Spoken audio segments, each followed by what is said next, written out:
I just pray my love don't lie to me. Swing the iron like Samson, I can't let no holder lie to me.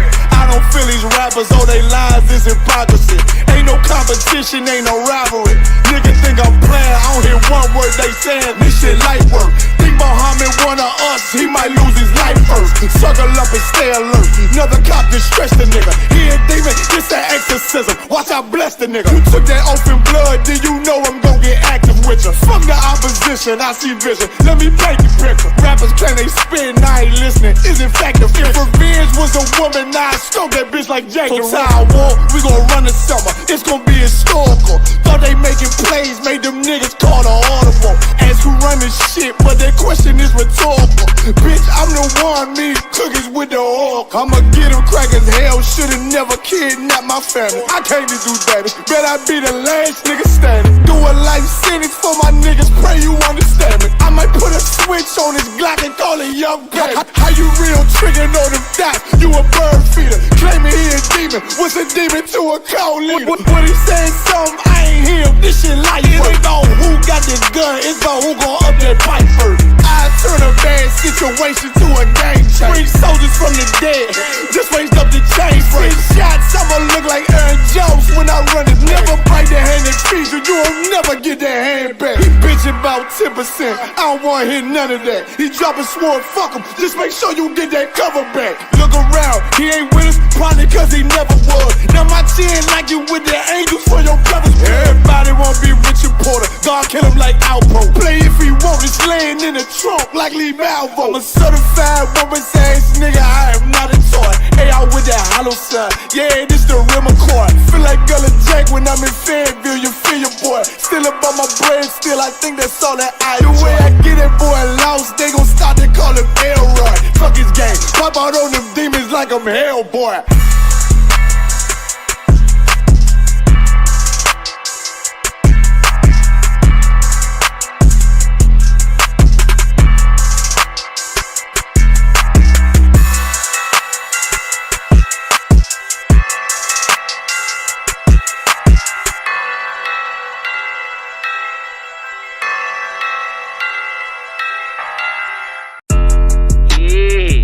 Messed up, no. Bad news is to beat your home, nigga. Yeah. Go on, get on that ass real quick one time. 144, baby. They said you get on, you gon' represent. I said, of course. Soon as they crank that beat, I ride that bitch just like a horse. She about to go dumb, yeah, bitch, me whole car. You ain't know they call me Obi-Wan. I come with the force. You gon' ride, yeah, of course. Get it lit up like a torch. You even low on this Lord, so that bitch is either or. Yeah, I know them niggas ain't cut like that. I swear I'm to our core. Wait up, let me make a call right quick. I'ma start another war. I was hurting when she left, but I don't care about any part. I need a Vaselina like my Nina Puffer bar. Took a Zoc, watch the dark. Matter of fact, like the dark. Any problem, let them come. We gon' snatch they soul like Shane Sharp. Put them out of service, keep them tools like Miss Harper Free. Try to hold me, it's way too late. I'm headed straight to the safe. Throw that one up like a trophy. I'm that nigga, ain't no debate. Told them boys we taking over. Call them up like set the date. This shit a piece of cake. Yeah, my bitches came from Whole Foods. Told them put on that top 3. Then bring me my house shoes. Don't make excuses, make moves. These niggas ungrateful, gotta show them U.P.K rules. I'm making hits like I can't lose. They said you get on, you gon' represent. I said of course.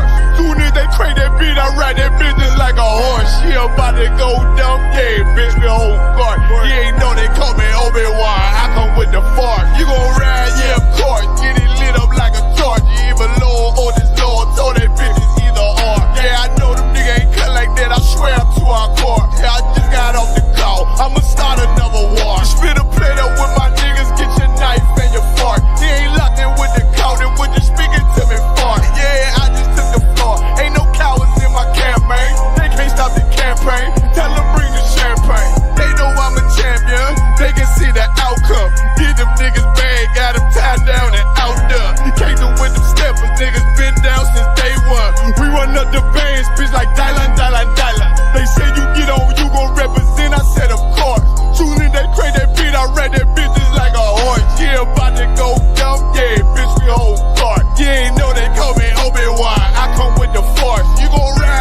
I.S.U.P.K presents the 8th annual Midwest Fire Weekend 2025.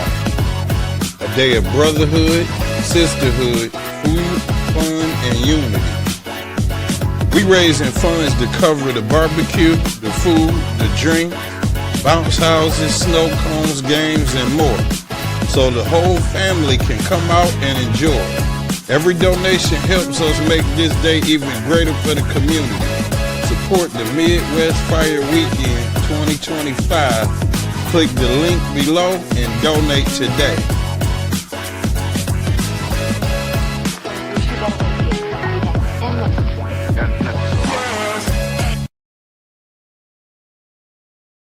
Hey, listen, brothers and sisters, man. If you like what you hear, hit the subscribe button, man. Subscribe to this channel.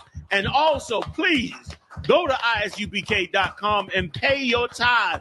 Drop me some cash so we can move around this planet like we need to, man, and do the things we need to do. Everyone west. Everyone west. Everyone west.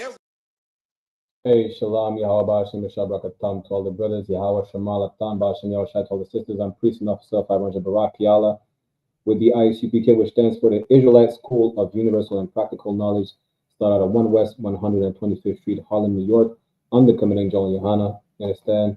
Since 1969, we'll be teaching you the truth about your identity. And then knowing your identity comes, what comes with knowing your identity, is what your true culture is. And for the people known as so-called Black, Latinos, and Native American Indians, who are really the only people on the face of this globe that has no knowledge of their identity and who they are, because it was stolen from them, because we lost it. Why? Because we went against our culture, which is following the law, statutes, and commandments. And because of that, right, we're a people that is lost. But right now, it's time like never before to understand who you truly are. It's not there.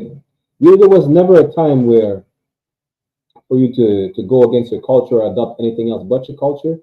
But right now, it's time like never before to understand that you are the real biblical Jews of antiquity. Time is running short. It's not time to explore other avenues of Pan-Africanism or the Moorish science, whatever nonsense you decide to adopt, right? And so, like, real quick, if the sound is Tawab, let me know. If there's an issue with the sound, put a 2 in the chat to everybody tuning in. But, right now, it is high time right now for you to come back to your culture, to come back to our identity. Because, again, we're living on a borrowed time. Just like you've seen in the previous, last 2-3 classes where we talked about, we're still in the biblical times. As a matter of fact, we're in the biblical times that Christ was talking about when he was giving the signs to the disciples. He didn't give a specific time and place. He didn't give you a date on a calendar. He gave you signs to observe. Some of these signs is the wars, the rumors of wars, right? For you to get right, to understand that he's coming back very soon. And when he's coming back, like he said it himself, he's not coming to bring peace on earth, but a sword. Last time I checked, you don't give hugs and kisses with a sword. You understand? But again, just like this is a part 2 of last week's class, we're living on borrowed time, and God is the lender. That's really it. We're living on borrowed time. God is the lender. We have to make sure we get right with the Lord before it's too late. Matter of fact, we'll get that real quick. Zephaniah 2:1. The Lord himself said that. He said, "Gathered together, O nation not desired," right? That's what we're ordered to do. But we can't do that if we follow different ideologies that go against one another. How can we gather together if part of the people decide to be Muslims, some of them decide to be Christians, some of them like Oprah Winfrey and Will Smith, they have East Indian guru. How can we gather together and be on one accord if we follow different ideologies? We can't. It's as simple as that, right? So let me share my screen real quick. Let's see what the Lord told us to do, and let's see what we have to do in these last days, in this end times that we're in, right? Let me share my screen. This is the book of Zephaniah chapter 2, verse 1. It says, "Gather yourselves together, yea, Gather together, O nation not desired. It doesn't say identify as a foundational Black American. It doesn't say don't unite with the Mexicans. It says we have to gather together. Like you've been doing the total opposite of what we've been ordered to do. Like how could Christ come and save the nation if the nation is divided? You know, ask yourself that.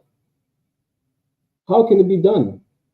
It can't if the nation keeps on being divided. If we keep following after the heathens. You get me? What we have to do is simple. We have to obey. Just like, you know, when you have a son that's an addict, and you kick him out the house, you will welcome him back in the house if he obeys and stop using drugs. Well, we have to get back in the Lord's house by obeying and follow the commandments. That's it. That's all we have to do and nothing else. And part of the thing that we're ordered to do is what? Is to gather together. The nation that is, who is a nation not desired?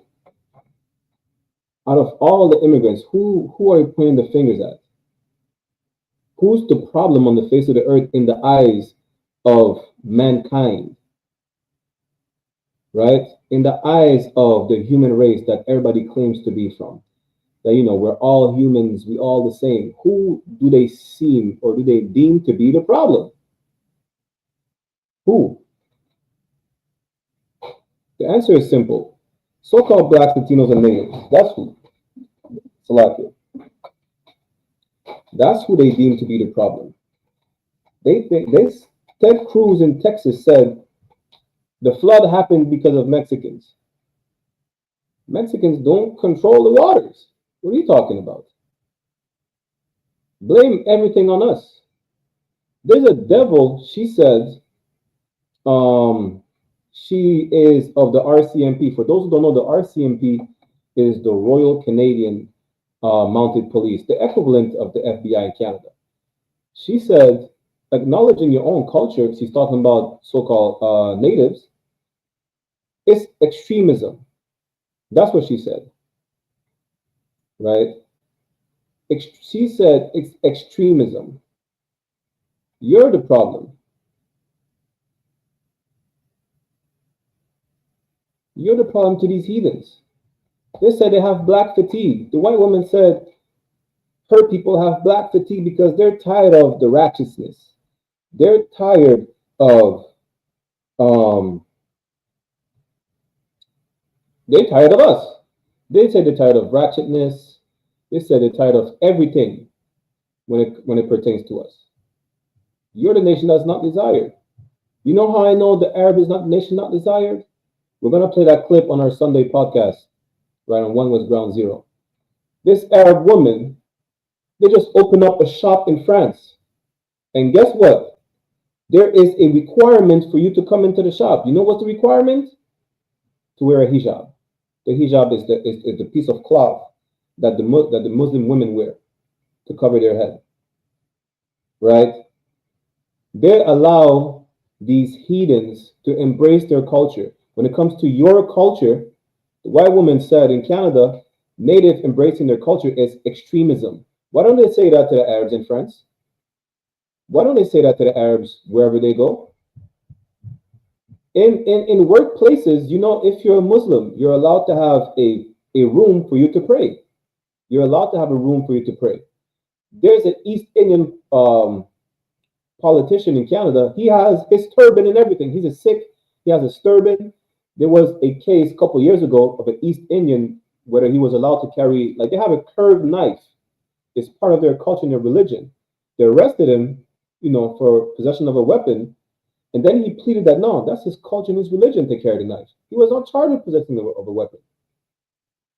You are that nation not desired. They want to complain about the East Indian immigrants, yet they're not the number one being deported in Canada. The number one people being deported in Canada are Jamaicans.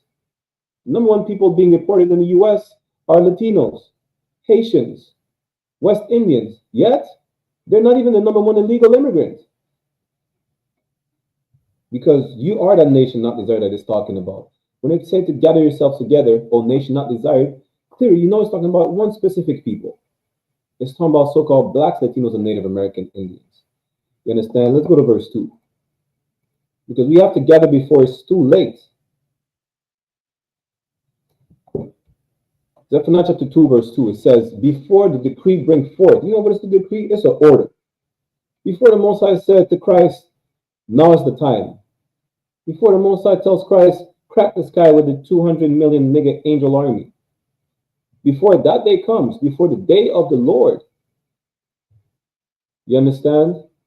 Before that day comes, we have to gather together. Before the Most High is sending his decree, before the Most High gives the order for Christ to crack the sky with 200 million angels, this is when we have to gather together. When is that? It's right now. And it's not like before, we're talking since 1969. Not all of y'all had the internet.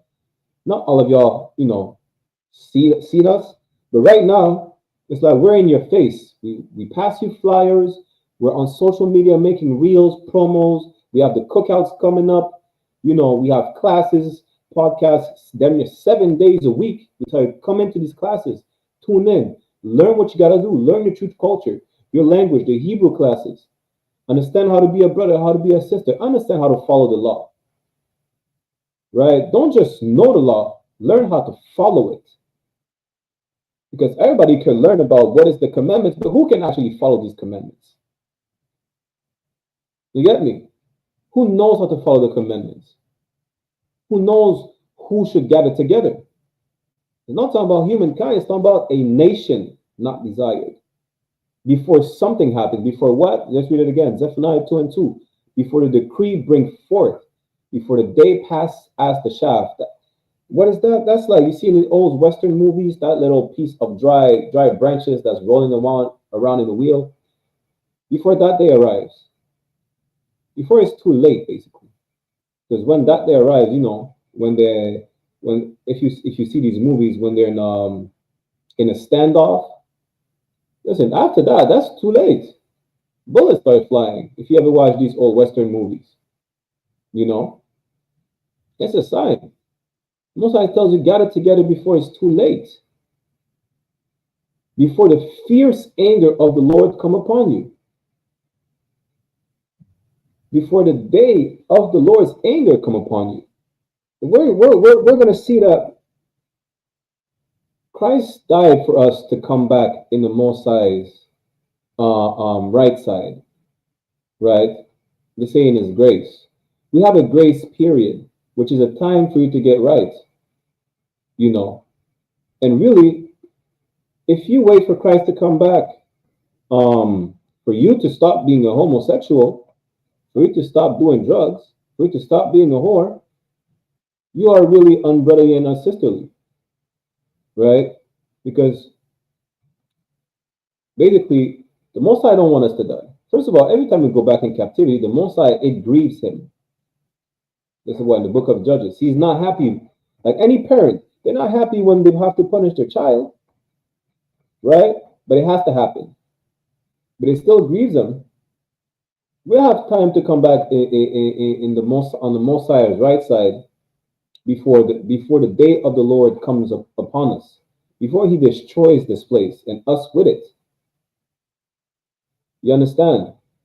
And for you to think, well, I'm going to just wait till Christ comes back to stop being a whore, or to stop being a deviant, or stop being, selling narcotics, or whatever the case is, you're unbrotherly as hell.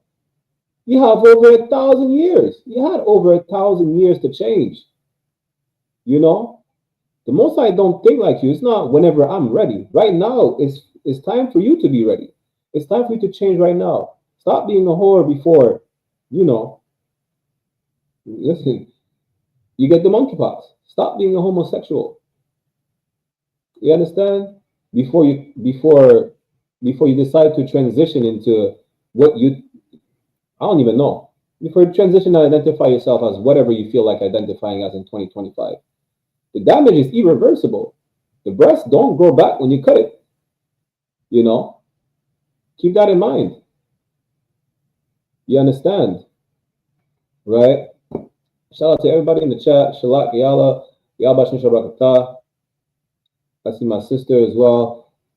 Nizamana, Yahweh Shamal, Athaba, Hashem Yahweh Shai, for tuning in. You get me? Time is to change is right now. It's not whenever you feel like it. Listen, you're gonna say, I want to quit cigarettes. And I'm gonna quit and I feel like it. And guess what's gonna happen? You're gonna get cancer. You know, and it's gonna be too late. Why? Because you decided to do when you feel like it. It's right now for you to change. I'm gonna show you that in these last days, you know, this is how you prepare yourself for Christ coming back, right? This is how you prepare yourself. Not whenever you feel like it, not whenever you're ready, right? Scriptures say we have to rehearse the righteous acts. How do you rehearse the righteous acts? If you're just gonna do it whenever you feel like it, you know. Let's go and do the book of Luke, chapter 3, real quick. You get it? I'm gonna share my screen again.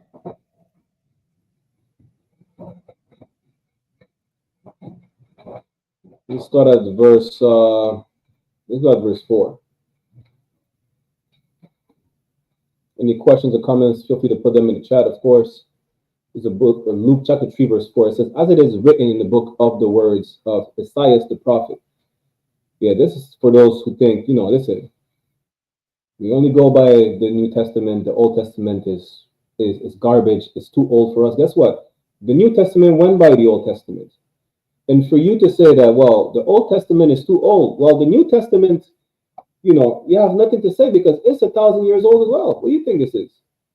If you reject the Old Testament because you consider it too old, might as well reject the New Testament as well, according to your logic. That's Isaiah is talking about. You understand? Luke chapter 3, verse 4, as it is written in the book of the words of I.S.U.P.K the prophet, saying, "The voice of one crying in the wilderness, prepare ye the way of the Lord, make his path straight." Listen, you got to get ready right now. You got to get prepared right now. Christ said, like we seen last week, Christ said, get ready like a man who's expecting a thief in the night. Listen, be prepared, you know, as if someone is going to break in your house right now. You don't want to be caught unprepared. The thief is going to, you stay in your house unprepared. The thief is running up in your house. You know, your wife is in danger. Your children are in danger. You can't protect them. Be ready at a moment's notice. Someone's going to come into your house. Doesn't matter if it's through the door, through the window. Be ready at a moment's notice to protect your family. You understand? That same way you're ready at a moment's notice to protect your family, the moment you hear a weird noise in the house, you know, and you're ready like to pounce, right? To protect your family, to pounce like a predator pouncing on prey on National Geographics. Be ready just like that for when Christ comes. Imagine just in your mind, prepare yourself as if our King comes back right now, tomorrow.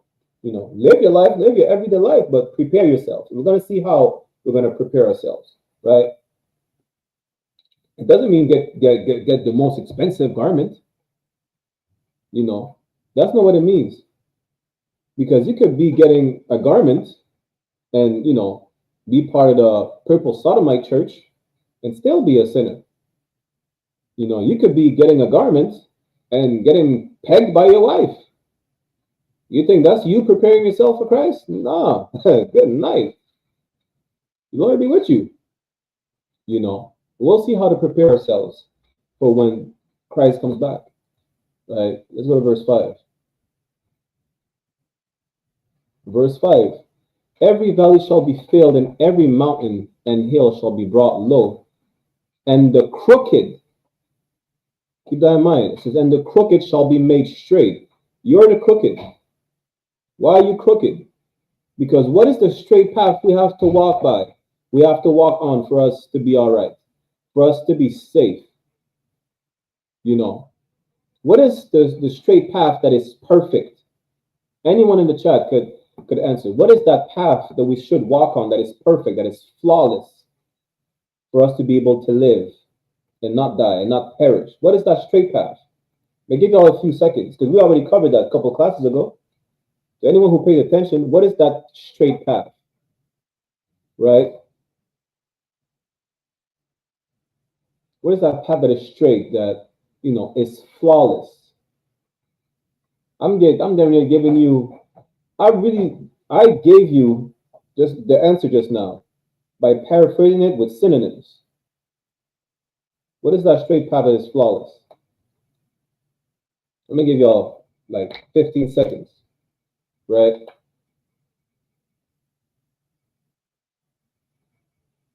What is that straight, flawless path?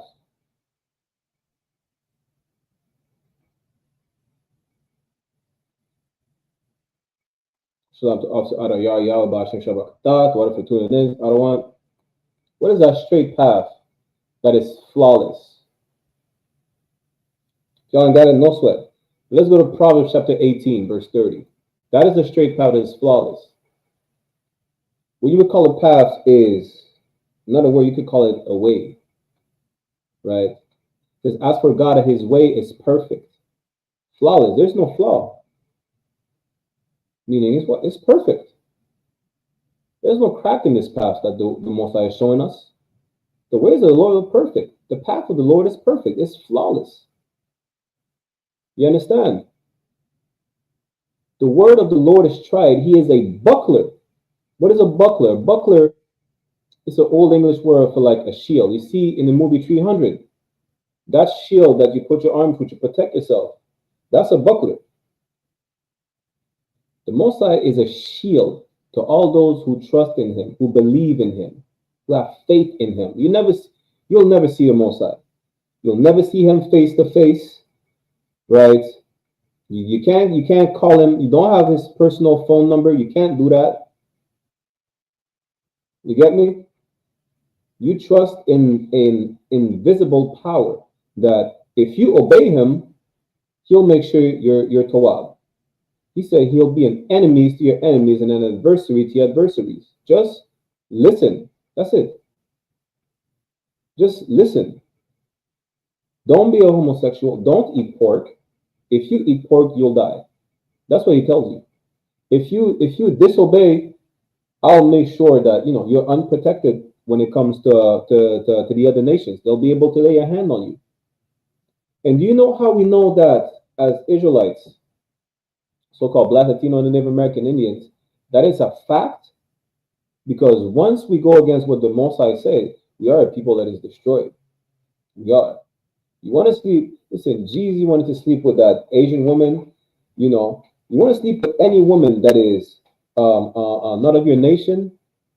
Lord be with you. Something bad is going to happen.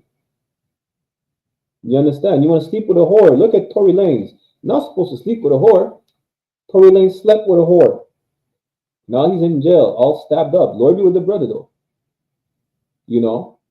That unfortunately, a lot of us have to go through horrible things that happens to us in order to remotely acknowledge a lesson, whether we learn it or not. Because I can't guarantee the brother is not going to sleep with another whore, but that should be a lesson for all the nation. We should not mess with whores. Sisters, you should not even be a whore. You understand? Lord be with that. What's the brother name? He made a song about riding on a horseback or whatever the case is. He's a sodomite. You should not be a sodomite. You understand? Everything that happens to us, we realize that it happens because we sin against the Lord. But without the knowledge of the I.S.U.P.K, without that universal and practical knowledge that we provide you since 1969, you would not know. You would be beguiled by the church thinking, well, God hates me. Why does he hate me so much? What did I do for it to deserve it? Or maybe you just have bad luck. Listen, we don't deal with luck. Israelites is either the Lord is with you or he's not. Shalak said, a buckler is similar to the shield Captain America carries in the Avengers movie. Exactly. A buckler is similar to that. That's what a buckler is. A buckler really is a shield. Meaning the Most High protects you when you obey him. That's really what it means. But yeah, Khan, a buckler is a shield similar to what Captain America carries in the Avengers. Or similar to what the Romans and the Greeks had in the movie 300. I'd rather watch them old movies like that better than Avengers. The hell with Captain America. Listen, the real Captain, King Israel is coming. The hell with Captain America. King Israel is coming. Yahweh Shai Mashiach. He's coming to deliver us. You know, that's a lot, right? That's what a buckler is. A buckler is a shield. You know, and the Most High protects you if you obey Him. You understand? And we don't deal with luck. That's what the church teaches you. Maybe you have bad luck or whatever nonsense the case is. Really, you just disobey. You're a sinner. You know, and it pains the Lord to have to correct you like that. It pains Him, right? But we'll do that class in the next coming class. That really the Lord, it pains Him to punish you. Just like any parent is like, you know, you feel like a parent is satisfied just yelling at you because you don't listen. You know, a lot of Benjamites, we grow up thinking like, yeah, my dad hates me because he beat me because, you know, I don't know, for whatever reason. Right? And I'm not talking about those who are being abused. I'm talking about those who get corrected. I'm talking about those who that, you know what, you think your mom hates you because you're not allowed to play the video game for 3 months. You have bad grades. You know, it pains a parent to have to discipline their kid. They don't enjoy it, but they have to do it. Why? To instill discipline. The same way we have to be disciplined on a godly level. A godly level of discipline is now you die and you go to captivity. God is not on the same level as you are. Let's get that, and then we'll go back to Luke, right? Just to show you that, listen, however you think is not the way God thinks. It's God. You know, you're not on the same level. Let's go to Isaiah chapter 55, verse 8, real quick. Then we'll go back to Luke. Yeah. That poor brother, Lil Nas X. Yeah, you should not be a sodomite. Stop wearing pink and dressing like I don't know, however you dress. You know, don't do that. Salaki. Repent. It's time for you to repent. And I'm going to show you how to do it. Right? Not like the church tells you to do. The church tells you take a bath. Lil Nas X goes to church, which really he's wearing a cross or on his earrings, right? Probably a cross around his neck. If he goes to church and he gets baptized, he's just going to come out a wet sodomite. That's it. If you're a drug dealer or a drug addict, you go to church and they dump you in water, you're going to come back out, you know, as a wet drug addict. Your rolling paper is going to be all wet. You're probably just going to go buy another pack. That's really what's going to happen. You know. But before I show that, let me show you the state of mind of the Most High. You're not on the same level. It's Isaiah 55 and 8. For my thoughts are not your thoughts, neither are your ways my ways, said the Lord. Listen, however you think is not how God thinks. He don't give a damn about you're not ready yet. Listen, when he brings fire and brimstone, he makes it rain from the sky and sends an army to deliver you. You don't care if you're ready or not. Who made that song? Is it the Fugees? They say, ready or not, here I come. You can't hide. Listen, ready or not, vengeance is going to rain upon the sky with fire and brimstone. What are you talking about? Well, God doesn't care. God gave you over 1,000 years for you to change. He made sure these records were intact. He made sure there were brothers like King James of Scots that was able to translate these records into a language we'll be able to understand today. And these records, even if you don't speak English, right? These records are translated into French, in Spanish, in Portuguese. It's not a coincidence that these records are available for you to understand. Of course, you don't understand the records. Why? Because you learn it from the church. You learn it from a people who learns from the devil. Who's the devil? Our oppressor, the white man. But the point is, don't think you're going to change whenever you're ready. Guys telling you change right now. You tell them, I'm not ready. He's telling you put out the blunt right now. You say you're not ready. Why? Because you need a few. You need a few more hits. You're not high enough to stop. You know, you haven't caught enough bodies. What? You have a threshold of bodies you need to get before it stop being a whore. You need a certain number of abortions to be like, you know what? I reached my limit. The first one should have never happened in the first place. You get me? The way you think is not the way God thinks. It's not whenever you're ready. It's not whenever you feel like it. It's right now. Right now it's time to change. Verse 9, for as the heavens are higher than the earth, so are my ways higher than your ways. God's telling you what? That you're not on the same level. Just like the sky, just like the heavens is on a different level than the earth itself, you know, the heaven is higher than the earth. It's on a higher level. Well, he's on a higher level than your ways. His ways is perfect. Your ways is flawed. How I know? Because you're lusting for things all the time, you know, especially coming out of the world, right? You have that lust on you. You have, you know, maybe you're gonna stop. You gotta stop smoking, and you feel like you should smoke again. You feel like you have an attraction to white women. The Most High doesn't. The Most High said, "Don't eat pork." He said, you know, don't smoke, don't sin, be a brother, right? He said to obey. You decide to do whatever the hell you want. Really, what you want to be is like the heathens. The Most High said, don't be like the heathens. That's Proverbs 3:31. Don't follow the way of the oppressor. Don't, so like I said, don't envy the oppressor and choose none of their ways. You just have to choose a flawed way. You just have to choose something that is, you know, full of errors and mistakes. You decide to follow after the Muslims. Listen, if the Muslims have the answer and they have the way, why isn't Allah helping Palestine and Iran right now? That should tell you that maybe their way is not the way. You get me? You're not on the same level as the Most High to think that you might have the solution. Really, you don't. He does. And he's telling you right now, this is the solution. This is what you have to do. You know, time after time, we had the solution.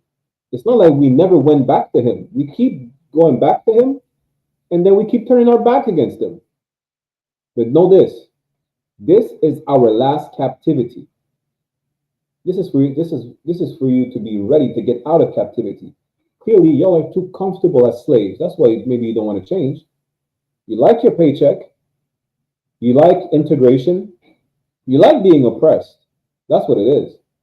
It's like the birds when they came out of Egypt. They told Moses, you know, we need to get back in Egypt. In Egypt, we had fish, we had spices. I'm just paraphrasing, right? They complained to Moses, we had good food. Now we're in the wilderness eating what? Flat bread that tastes like nothing. I'd rather eat flat bread and be oppressed following the Most High. I'd rather eat flat bread and be free following the Most High than to be oppressed than the Egyptians. Oh, maybe that's just me, but I don't like oppression. You understand? If you do, well, hey, Lord be with you. Let's go back to Luke, right? Now, we go back to Luke. We go, the crooked shall be made straight. Understand this. That straight path to follow is the path of the Lord. That's the only path that is not crooked. The only reason we're crooked is because we stray away from that straight path. That way that is straight, which is perfect. We stay away from it. And then we become crooked. How? Because we look at different ways. We're trying to look for a shortcut. There's no shortcut. There's no cheat code. Matter of fact, the cheat code is there. This is the cheat code. This is, you know, this is the script. You want to know what's going to happen? Follow the script. You want to know how to play this game right? There you have the gaming manual. There you have the cheat code. The heathens is like, it's a virus. You see, when you try to put in a cheat code on your phone, on a gaming console, you get a virus. That's the way of the heathens. There's no going around following the law, statutes, and commandments. Going to church, and if you eat pork and you still go to church, it does nothing. You know, if you think, well, I spoke to a brother on this app called Beagle. He said he's a Christian, he's a Muslim, he's a Moor, he's a Mormon, he's all sorts of stupidity because God is everywhere in them things. I say you must be a drug addict to actually believe what you just said. You know, he's all over the place. A path that is all over the place is not straight. It's not perfect. It goes left, right, up, down. That straight path is to follow the commandments. For us to be made straight again, for us to not be crooked, we have to walk on the path of the Lord, which is, again, walking in his ways, which is perfect, flawless, which is following the commandments, right? And the rough ways shall be made smooth. If you ever work in like construction, right? When you apply plaster, or even when you make when you do some woodwork, right? The reason you use sanding paper is to make it flawless. It's to make that wall flawless, get ready to paint it. You know, it's to smoothen the rough edges on, I don't know, a cabinet that you may be working on. So you could apply some varnish afterwards, right? Without that, it's not perfect. Maybe there's a jagged edge that needs to be smoothened down with some sandpaper for it to be made perfect, to be made flawless. And again, we cover that in what is to be perfect is to follow the laws, which is what you have to do. You have to come back to following the laws and the commandments of the Most High before it's too late. When Christ cracks the sky open, it's not like, you know what, he cracked the sky open, I'm going to throw his cigarette butt and I'm going to stop smoking. No, right now it's for you to stop smoking. Not when Christ comes back. When Christ comes back, don't be like, well, you know what, that was my last body. I reset my body count. That's what women say every year. Every January 1st, they reset their body count. You know, that's insane. Don't reset your body. Don't wait till you reset your body count till Christ comes back to reset your body count. Right now it's for you to be made straight again. Right now it's for you for that rough edge. Where's your rough edges? Is your, your sinful behavior. How do you make it smooth? I'm going to show you. But let me finish, I think verse 6, and then I'm going to show you how. And all flesh shall see the salvation of God. Don't let a Christian use that. The Christian will say, that means everybody will be saved. No, that's not what it means. It doesn't say all flesh shall be saved. That's not what it says. It says all flesh shall see the salvation of God. Meaning what? Everybody will witness that Christ is coming to save the niggers, the spicks, and the savages. That's what it means. Why? Because Christ told you in John, later down in John chapter 4, verse 22. Let me pull it up real quick. All right, the Bible does not contradict itself anywhere. You understand? John chapter 4, verse 22 says, you worship, you know not what. We know we worship. Listen, you worship a rock, you don't even know. You don't even know that Islam is still a polytheistic religion. You don't even know that. You don't even know that Christian church, the Christians, the Catholics, the Baptists have nothing to do with the Bible. You don't know what you're talking about.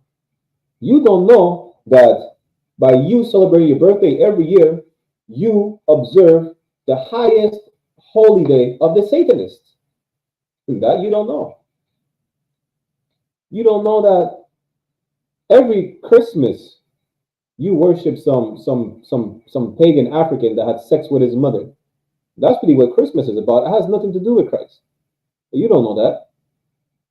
You don't know that Sunday is the worship of it was made the day of worship because people worship the sun. That you don't know that. You don't know what you're doing. You don't know what you worship.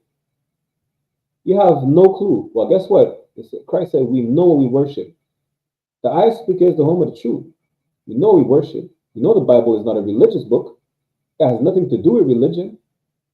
It's about the story of the Israelites, how they came about, their downfall, and their redemption. It's your historical book, your constitution, so-called Negro, Latino, and Native American Indians. You won't get that knowledge anywhere but in the I.S.U.P.K.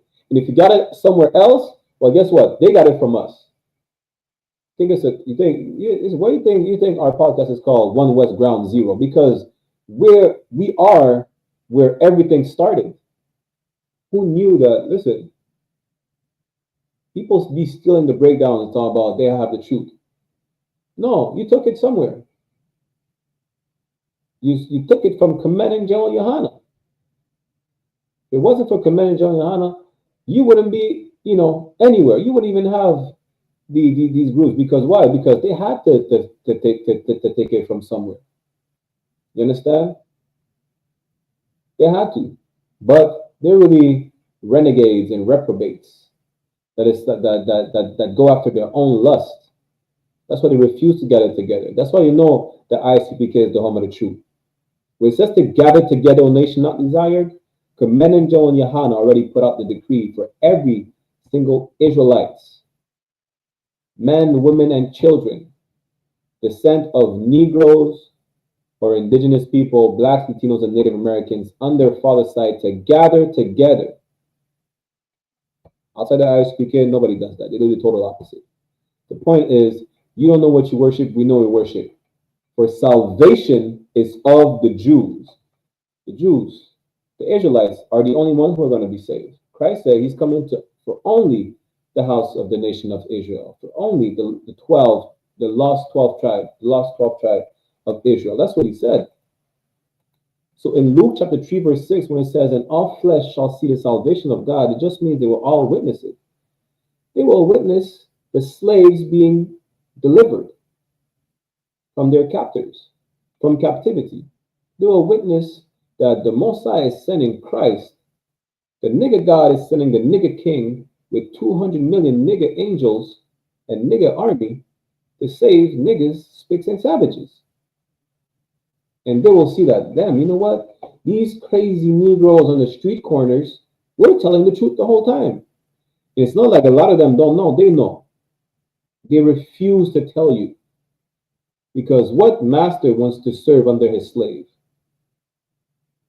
But all the other nations were still slaves. They don't want to serve under us. Really, they do. Because Proverbs 29:2 says, they'll rejoice when we'll be in authority. Guess what? They'll serve under us. But right now, they're in a position of power where, they're living a lavish lifestyle because you're oppressed. They don't want to give that up. They're going to realize when we're in power that it's better for them to be under us than to be subjugated to the white man and oppress us under the white man. You understand? But this is what you have to do. For you to be prepared and to be made straight again, you have to change your ways. These crooked ways is your sinful lifestyle, right? And going in church, they tell you that you have to get baptized, right? You have to get baptized. You have to get dumped in water. Being dumped in water is, listen, I just took a shower. I just got baptized, I guess. Because that's all the water baptism do. We're a clean people. We are a clean people, right? So we take showers. It is our culture to be clean. I can't speak for the heathens. There's a clip of some school in India. They're covering the walls with cow dung as a way of cooling the room. You understand? They're just Africans they take use cow urine to shower. Somewhere, I think one tribe in Ethiopia do that. Some other Africans they make a mix of cow dung and dirt and put it in their hair. Apparently, it's beautiful. That's one of the beauty standards. But us Israelites, we're a clean people, so of course, we shower. And that's what the water baptism is. But now let me show you how you cleanse yourself of those sinful ways. Right? Let's go to Isaiah. It's like chapter 1, verse 16. That's how you get prepared. That's how you're going to clean yourself. You want to make sure you're clean. Your brand new flashy garment is not going to do anything if you're with the purple sodomites. No. I'm going to show you how you're going to cleanse yourself, and get prepared for when Christ comes back. Right? Isaiah 1:16 says, wash you, make you clean. But it tells you how to make you clean. It's not just with water and soap and a wash rag, which I know white people don't use. It says, wash you, make you clean. How? Put away the evil of your doings before mine eyes. That's how. Cease to do evil. To cease is to stop. What did Christ told the woman that was about to get stoned? He said, sin no more. He said, stop doing what you're doing. That's how. Right now, this period of grace, that's how you get prepared. You stop smoking. You stop being a whore. Literally, it's just stop. That's all it takes. Well, it's a bit more than that. It's stop and don't do it again. That's how you cease to do it. You just stop. You don't take a break and then, you do it again a couple months later.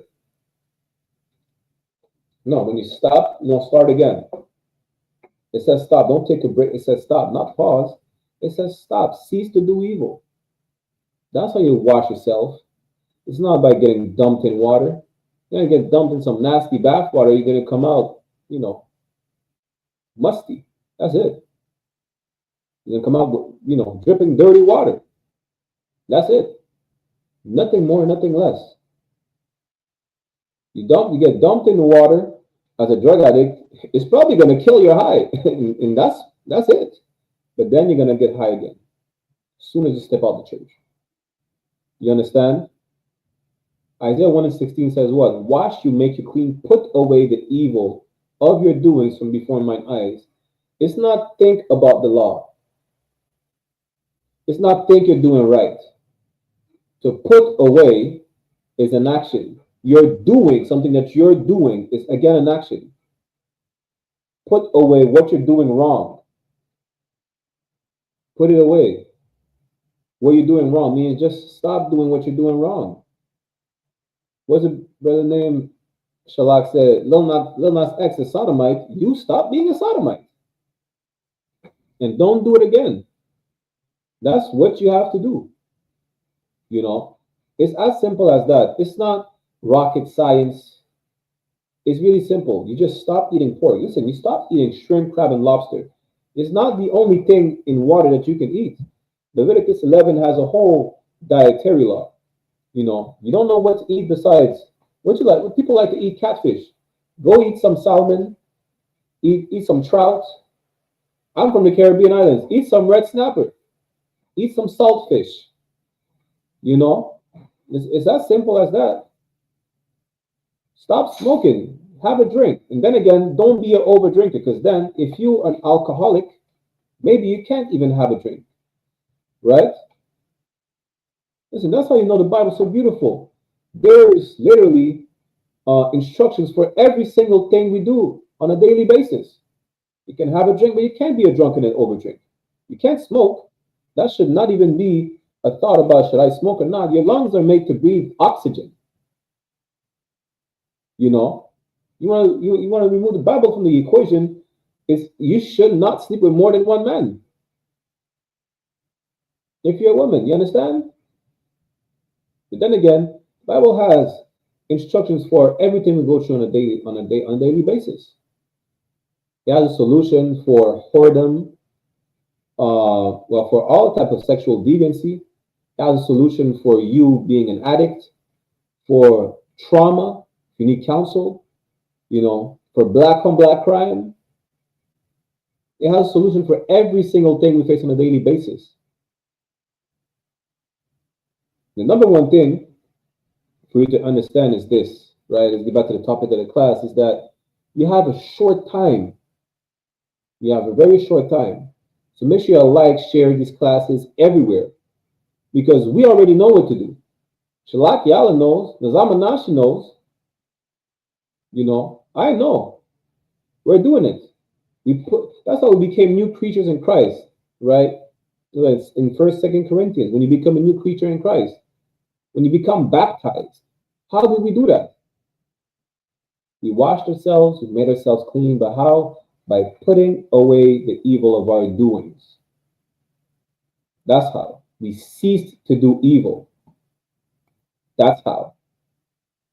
And that's how us following a crooked path, we went on the straight path. We were made straight. Those rough edges that we had were made smooth again. They're flawless. We're like a wall that has just been plastered. You touch a wall that has just been plastered, it's not smooth. There's some rough edges. You have to pass the sanding paper. You have to sand it down. The same way you have to sand, a piece of wooden furniture. Once you just make it, it's not. You don't just make a piece of wooden furniture and that's it. No. You have to make sure it looks good. You have to make sure it's perfect. How is it perfect? when you sand down the rough edges, you make them smooth. Now, how do you make yourself perfect? How do you make your rough edges smooth? How do you make your crooked way straight? By putting away the evils of your doing. And that's how you get ready for Christ. That's how you get his path ready. Because he's not, like, stop thinking Christ is waiting for you. Stop thinking you're waiting for him. He's waiting for you. The Most High could already send Christ back on earth and destroy everything. Again, he's waiting for his people. We're going to get that in a minute. He's waiting for you to change. He's waiting for you to clean yourself. He's not coming to baptize you with water. Listen, if he dips you in a liquid, you'll be probably dipped in your own blood. Christ coming back, his garment will be like a vesture dipped in blood. When you dip some piece of clothing in a liquid, imagine that. You think Christ had some drip? We had a garment with a golden girdle about the paps. Yeah, imagine that. The drip he's gonna have is the blood dripping from his garment after being done what he's told to do. When the Most High say, "Yeah, go ahead and deliver my people," it's not gonna be pretty. He's here to fight in the midst of World War III. What do you think he's gonna be here for? Give hugs and kisses in the midst of World War III? What's wrong with you? You understand? He's coming back in the middle of the war. Of the worst thing that's gonna happen on the face of the earth. You think he's gonna come here to bring you chocolates and flowers with a sword? That's why you need to get out the church.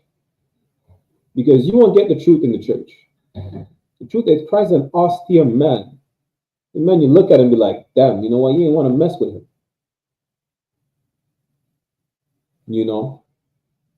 The only reason that you think, it's not going to be bad, it's going to be a good thing because of the image of Christ that was put in your mind because of the church. You think Christ looked like a sissy looking beach boy. That's what you think Christ looks like. Listen, Christ ain't nothing to play with. Christ is a dark-skinned brother with white woolly hair and bloody red eyes. It's like his eyes are red. You get the point. You have to get ready before it's too late. And he's telling you right now, this is how you get ready. Put away the evil that you got. And don't do them no more. Do them no more. Let me get that real quick. Let's go to Ecclesiastes chapter 21, verse 1. It says, my son, hast thou sinned? Do so no more. That's it. Right now it's for you to stop doing whatever you're doing that's wrong. And don't do it ever again. Meaning don't take a break, just stop. And it's not hard for you to stop. You're gonna die because you don't eat crab. As a matter of fact, you're gonna live if you stop eating crab. You're gonna die if you keep eating crab. Listen. There's a brother. He had the first pig's heart transplant. He died 2 months later. Lord be with him. If you stop lighting up fireworks, probably if you stop lighting up fireworks, you probably won't get caught lacking in a shooting somewhere. Thinking it's fireworks, they're popping, and really they're popping you. Stop celebrating birthdays. You understand? Stop sleeping with more than one man. Stop sleeping with a woman and throwing her away. You understand? You sinned previously, don't do it no more. That's the time for you to change. It's right now. When you stop, no sweat. This is what you have to do after you stop, is to, what does it say? Do so no more.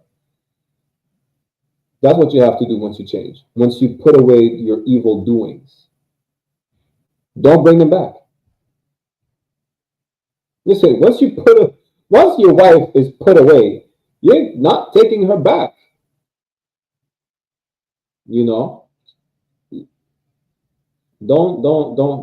bring back your evil doings. You understand?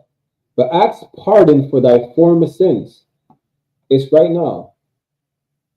Repent.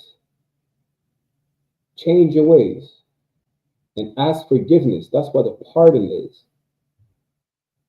You know, to be pardoned, to be forgiven for your former sins, right? Verse 2. Now, what happens then if you're tempted? Here's what happens. Here's what you do. Now that you change your way, but you're tempted because, I don't know, you still in the same environment. You see people smoking every day, especially if it's legal around you. And you're tempted by the smell. This is what you do. Ecclesiasticus 21:2, flee from sin as from the face of a serpent. Serpent is a snake, you know, and a lot of snakes are dangerous.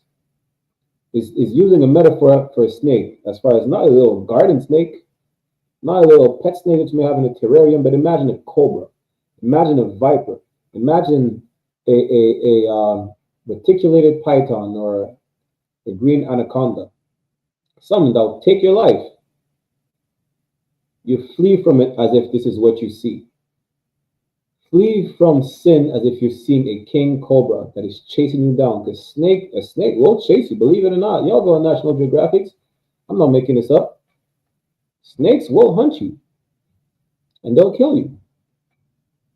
Even those who are not big enough to eat you will still kill you in a matter of minutes. Just like that thing that will kill you in a matter of minutes, you will flee from it. Once you spot it, do the same thing when you see people smoking, enticing you to do it again. Matter of fact, that's even Proverbs. Let's go back to Proverbs real quick, right? Is it Proverbs 1:10? Yeah, Proverbs 1:10 says, my son, if sinners entice thee, consent thou not. Someone tells you, come and smoke. You know, it's been a minute. You just say, la'ah. You say, you say no. Listen, y'all love to listen to white people for everything. Nancy Reagan said, just say no. Well, just say no. I'm not saying listen to white people, but you get the point. You know, just say no. That's the point. Someone tells you, well, I haven't seen you in a minute. Let's go to the strip club or whatever the case is. Just say no. That goes hand in hand with Ecclesiasticus 21:2, where it says, flee from sin as from the face of a serpent. Why? For if thou comest too near it, it will bite thee. Listen, you think you're going to test it about, yo, you know, you think you're strong enough, right? Where you're not affected by it. I don't know. Listen, again, you're going to be around these people. They're going to bring you to the strip club. They're going to bring you somewhere. You're going to be brought to the trap house. You don't have nothing to do in the trap house. Nobody does really, but the point is you're not, you know, partaking in their activities in the trap house or whatever the case is. You might feel weak or a bit weak where that sin now is attacking you. That demon says, yeah, go ahead, pick up that blunt. You know, flee from sin as from a serpent. If you come too close, it will bite thee. It will harm you. You're gonna stay around these drug dealers. You're gonna stay around this environment where you have nothing but smoke and get high off secondhand with smoke. You're gonna end up start smoking again, and who knows what's gonna happen? Maybe cancer. Maybe you're gonna pass on in the middle of the street, get hit by a bus. Who knows? But just like that snake will bite you, that sin will kill you. You understand? That's what you have to do. When you clean yourself, right, by putting away your evil doings, making your crooked ways straight again, you don't do it no more. And you stay away from it. That's it. Let's go to Ecclesiasticus 2:1. Ecclesiasticus 2:1 says what? My son, if thou come to serve the Lord, prepare thy soul for temptation. Get ready to be tempted. Don't think it's an easy path. Don't think you're going to stop smoking and then just because you stopped, nobody will tell you, well, you know, especially people from your circle that you used to hang around with, whether it's friends or family, whatever the case is, they're going to tell you, well, you know, we're not going to be doing that around you. They don't give a damn. They do it themselves, you know. You understand? Don't do that, right? You tell them You stop eating pork. Guess what they're gonna do? They're gonna get a pizza, the both of y'all, and split half, the same pizza. Half of the pizza is gonna be pepperoni with all the pork, the pork juice slipping on your side of the pizza with only cheese or beef. You know, you're gonna be like, well, listen, the pork doesn't touch your side. You understand? Just know you'll be tempted. That one brother that will tell you, listen, we'll go to the strip club or whatever the case is. We haven't seen each other in a long time, or come to this party, such and such having a birthday, celebrating a birthday party. You know, they just came out of prison, or there's going to be 1,000 excuses that are going to play in your head a scenario where, go ahead, you're not doing anything wrong, you're not partaking in it until you get too close to it, and you might start partaking in it again. Just know it's always going to be something tempting you to go back to your sinful, disgusting lifestyle. That's why, especially if you think you're too weak, you know. Matter of fact, the moment you think you're too weak or you have a problem, you think you might have a problem with it, just call for counsel. That's it. Just call for counsel. Call the man in charge of your zone. Call your camp leader. Call the captain in charge of your zone. You know, and he'll get you right. He'll probably tell you to stay away from it, because maybe you might not be mentally strong enough to just say no. You might be a bit, ain't nothing wrong in being not strong enough. The wrong thing is that you don't want to strengthen yourself. That would be the wrong thing for you to do. Because if you're not strong enough, you can realize it. You call for counsel. You seek brotherhood. It says, iron sharpen iron. Don't remain a dull blade that can be broken easily. Be sharp. Look for another brother who can help you sharpen yourself. Don't remain, you recognize you're weak, don't remain weak. Learn under strong brothers like Captain Hadar Yala, Captain Tazaria, Captain Mashak. You understand? All the generals. Commander General YAHANNA, selected for rank and order. You get me? Iron sharpen iron. This is what you have to do. Maybe you're Tawab. That doesn't mean, if you're Tawab, that doesn't mean go in a strip club because you're Tawab. You're not going to get influenced. Don't even frequent a place full of sinners. Don't even go there. That's not what I'm saying. But be strong enough to be like, you know what? I ain't going to the strip club. That's it. You don't even have to tell them why. Just say, I ain't going. You want to ask why? Listen, I follow the Lord. I follow the laws. It's as simple as that. Don't smoke around me. And then they're going to complain you're not going around them no more. Well, you're not going around them because they want to be smoking all the time. They want to do drugs all the time. The moment you see that, you say, you know what? You don't even have to hang around. That's it. It's that easy. Even if you're not influenced that easily, just stay away from it. Especially for those who are influenced easily like that, if they come too close to it, just like a serpent, it will bite them. But just know that when you come in to serve the Lord, when you come to change your ways, which you should do right now, you will have 1,000 demons tempting you.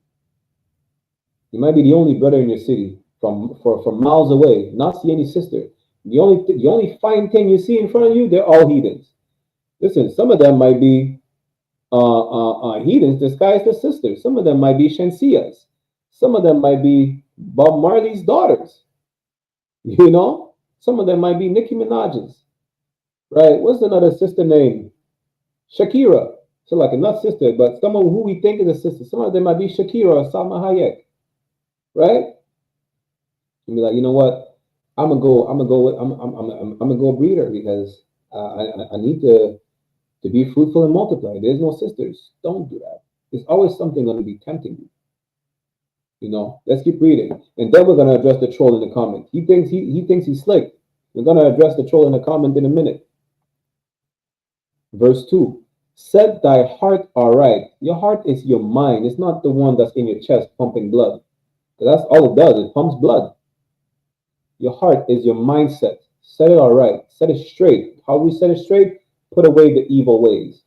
set your mind all right, you know, and constantly endure, you're going to have to fight. The Lord is a man of war, and we are his children. We have to fight. We have to put on that fighting spirit for everything. You have to fight that urge to smoke. You don't have to fight that urge to drink excessively. You know, you're going to have to fight. Listen, all you have being thrown at you is heathens. Fight. Just say no. As if you're a prostitute. Imagine that. They're looking at you like a simple ass nigga. Like, you know, they spread their legs and you think you're just going to jump in it. Listen, just look for a righteous sister.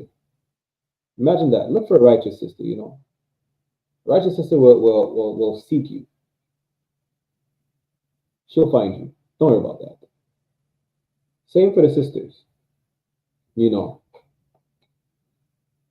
You understand? Just fight till the end. Christ is going to come back. That is the faith and the patience of the saints. You know, and in talking about faith, we have a rock worshiper in the chat. He believes that when he dies or when he blows himself up, he'll be in the sky with 72 virgins. And that's not crazy. So don't think you're crazy for thinking that Christ will be sent by that the nigger king will be sent by the nigger God with an army of 200 million nigger angels to save you niggers, spics, and savages. No, you're not crazy. You're faithful. Just like every single other nation is faithful about whatever the hell they believe. The only difference is what's prophesied for you to be faithful in will come to pass. When it comes to them, absolutely not. Let's keep reading. And make not haste in time of trouble. Don't start panicking because, you know, maybe something bad happens. Maybe you lose a job following the Most High, Salakia. Maybe you lose a job following the Most High. You know, you go to camp, your employer sees you calling the white woman a dog like Christ did. And then they fire you. And then you go back to selling drugs. Don't do that. In your time of trouble, listen, call for counsel for everything. Pray for the Lord. The Lord, we went over that in Matthew chapter 6. The Lord knows what you need. You need shelter. You need clothes on your back. You need food in your stomach. You need to hydrate. The Lord knows. Just like he takes care of the flowers for just being flowers, the birds are just being birds, he takes care of them. He'll take care of you if you do what you're supposed to do, which is follow the law, statutes, and commandments. That's it. That's it. Ecclesiastes 12 and 13. This is the whole duty of men is to fear the Lord and obey the commandments. This is the whole duty. It's the only thing you have to do. The rest, the Most High takes care of it. You understand? Make not haste in thy trouble. Don't start panicking at the sight of trouble. Verse 3. Cleave unto him and depart not away. Stick to the Most High. Cleave unto him, depart not away. Again, it's like, imagine the Most High is a rope. You're climbing a mountain or a cliff. The Most High is the rope that you cleave onto, that you don't let go of. Because if you do, what happens? You fall, you die. But that rope, which is keeping the commandments of the Lord, will help you make it to the top. But if you let go, you die. Baruch chapter 4 and 1 says, if you obey the commandments, you live. Those who don't obey die. It's that simple. So cleave unto him, obey him, and don't depart. Don't let go of that rope of life, which is the commandment, which is this Bible, the book of life, the book of the law, book of the commandment. You're a constitution, Black Latinos and Native Americans, right? That thou mayest be increased at thy last end. What's his name in the chat? Abdul Azim. Bear with me a minute. I'm going to get to you in a second. Right. Verse 4. Whatsoever is brought upon thee, take thee cheerfully. Smile at adversity, because it's not the end days. You know, and endure till the end. That's what you have to do. Don't haste and like, listen, I can't find a woman and there's only white women around me. At the end of the day, the seed is the children is still going to be of the seed of the father, and I'm an Israelite. Don't do that. Come to the school, there's going to be a sister or two. A 5, who knows? You know? Don't do that. Don't drop your sword because you see your zone is growing slowly. You see zones like Texas, they have like what? 4 schools in Texas. Austin, Houston. I think they have 3 or 4 schools in Texas, right? You see all the brothers in Harlem. Detroit has like 25 brothers. Don't give up the work of the Lord because you see your work is not fruitful. You see, you think you're not going nowhere. Don't give up because the process is slower. You don't know. Listen, do you know how long Commander YAHANNA had to put in work for all these zones to be built up? Commander YAHANNA never dropped his sword. He never did. You understand? Don't do it. And be patient with our change to a lower state. We read it last week. What is it? 2 Samuel 2 and 6. The Most High brings you up just like He can bring you down. You know, He'll bring you down just like He can bring you up. You know, don't stress in adversity. Matter of fact, let's bring that real quick. Let's go to what is it? Ecclesiasticus. Let's go back to Ecclesiasticus. Ecclesiasticus 11, real quick for time's sake, and 27. Yeah. Ecclesiasticus 11 and 27 says what? The affliction of an hour maketh a man forget pleasure. Meaning what? So don't forget the good days when you're in a bad situation. The good days are not over. Just like don't forget the sun rays when it rains. Why? Because after the rain comes what? Comes the sun. After the rains come the sun, and when it's too hot, it starts raining again. It's a cycle. How can you enjoy good days if you never had bad ones? And how can you know you have bad days if you only had good days? You understand? Don't let that affliction that is just for a short time. That's what, the affliction of an hour. Because, listen, you're probably going to live like, 90 years old, and you're stressed for like 4 or 5 years of misery. You're probably going to end up living 90 years old. Out of 90 years, you had 4 or 5 years of affliction. That's nothing. Of course, a year is what, 365 days. Listen, you may see as something, but really, in the grand spectrum of things, it's nothing. You struggle for 2, 3 years, for 4 or 5 years. You end up to live 90 years. All right, you're Tawab. You're making it.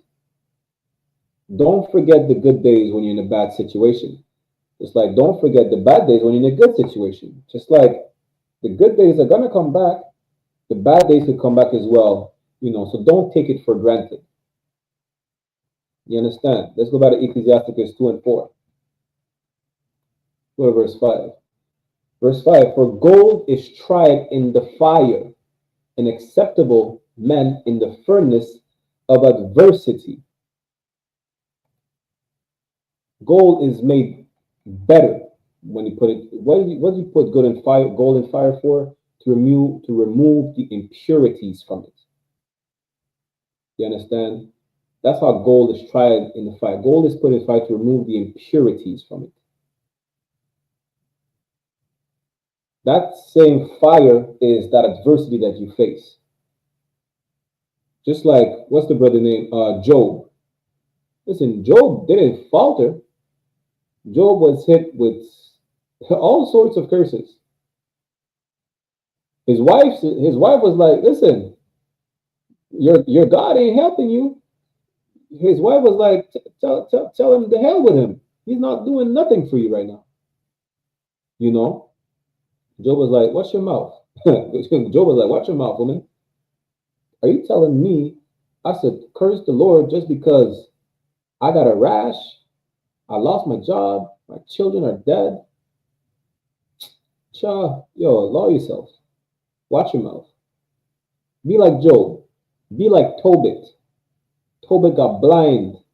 His wife had to go to work.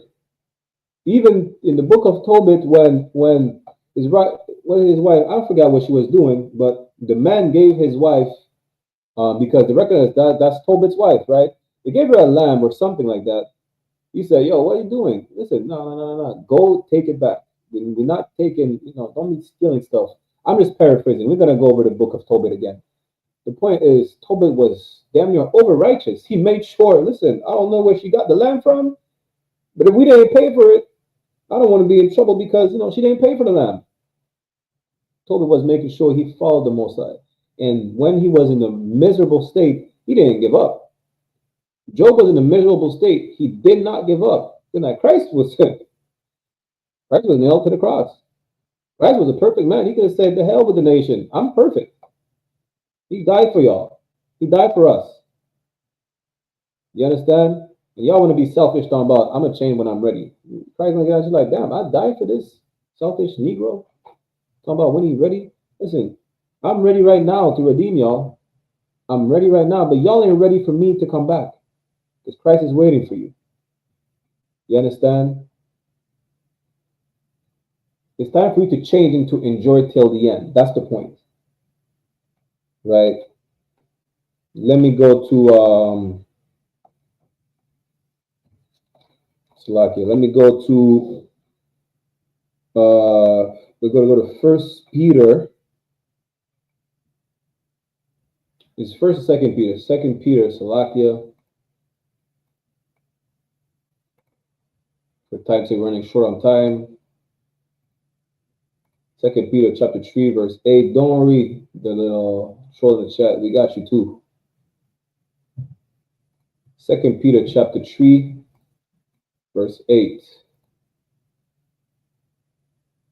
2 Peter 3 and 8 says what? But beloved, be not ignorant of this one thing, that one day with the Lord as 1,000 years, and 1,000 years as one day. Listen, you say you're gonna change whenever you're ready.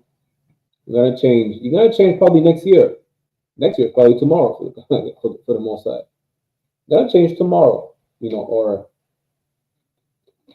whatever the case is. God don't work on your time.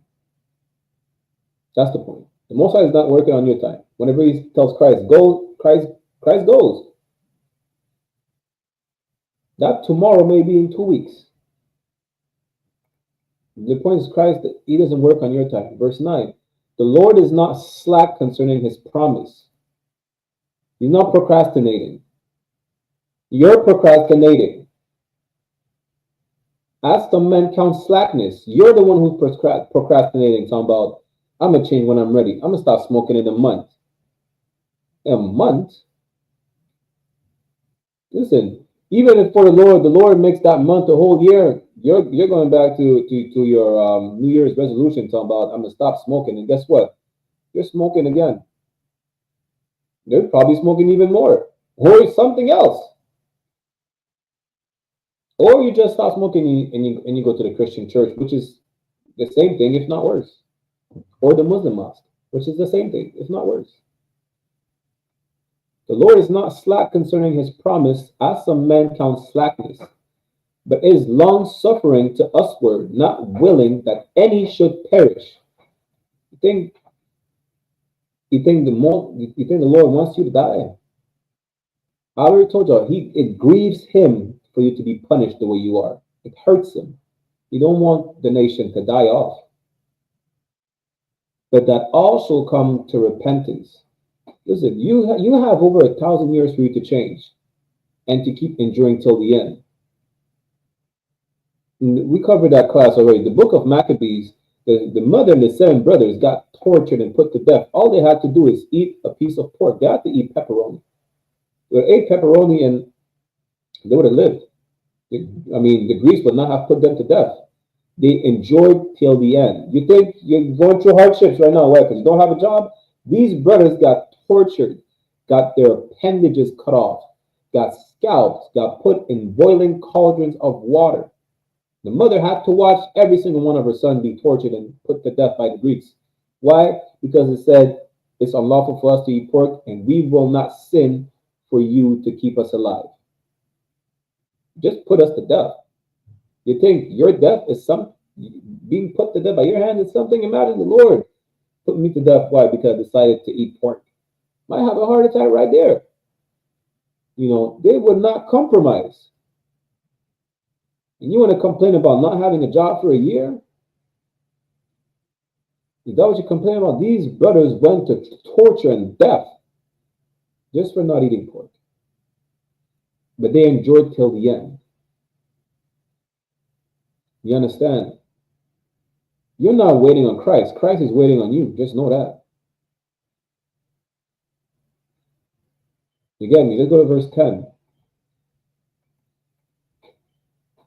2 Peter chapter 3, verse 10. But the day of the Lord will come as a thief in the night. When Christ comes back, nobody knows the hour. Christ said, be ready, be prepared as if like a man who's expecting a thief to run up in his house and rob him. Be prepared to defend your family, to defend your mom, to defend your wife, to defend the children. Don't be caught unprepared by that thief who runs up in your house and do stuff to your family, unimaginable stuff. No, be prepared. That same way that man is prepared for anything to happen, be prepared for Christ to come back tomorrow. Set that in your mind, because time is running short. Again, we're living on borrowed time. God is the lender. What he said, 1,000 years is as of a day to the Most High. That's what we just read in verse 8. Imagine that. You're not on God's time. So God is not working on your time. You're working on his. In Christ, you're not waiting for him. He's waiting for you. You understand? What does it mean that the day of the Lord will come as a thief in the night? It means a thief in the night don't announce himself. He don't call you and say, hey, I'll be there in 5 minutes. He don't make a post on Instagram talking about, yo, I'm going to run up in your house just now. No. A thief in the night comes unexpectedly. Christ is going to come out when you least expect it. And you're thinking, well, he's going to come back in the midst of World War III. Are you going to wait for that specific day where they start, pushing the buttons for the nukes to go off? Who knew when Russia was about to invade Ukraine? That day I was on Clubhouse with Officers Abaji and Officer Shai1. We started drinking to that. Out of nowhere, Russia bombs Ukraine. Damn. What is it, 2 years ago? Palestine retaliates against being oppressed against the state of Israel. Listen, that was like, 2 weeks ago? Israel bombed Iran. Iran replied. For 11 days they had a war. We were like, yo, is Christ coming back tomorrow? Listen, when you least expect it, Christ gave you signs. He didn't give you a specific date. You're even told right here in 2 Peter 3 and 10, but the day of the Lord will come as a thief in the night. When you least expect it, Christ will crack the sky open with 200 million nigger angels. That's when you least expect it. And everybody every single nation will witness, they will see the salvation of God. They will see that he's sending them to deliver the people they had subjugated under them. You will see that blacks, Latinos, and Native Americans are the real biblical Jews of antiquity. And these are the people Christ said he came to save. There will be no denying that specifically, that the Bible is a real book. Everything in the Bible is true. You understand? Let's finish the verse. In the which the heavens shall pass away with a great noise. Yeah, what does it say again? I think it's somewhere in Isaiah as well. I might be mistaken, right? It's in Isaiah. Or it's not. 1 Thessalonians. Christ is coming back with the chariots. It's gonna be loud. Then I hear a great noise. Like you see the emergency sirens. That's nothing. That's nothing like a bomb alert. That's nothing to the noise that you'll hear when Christ comes back and cracks that sky open.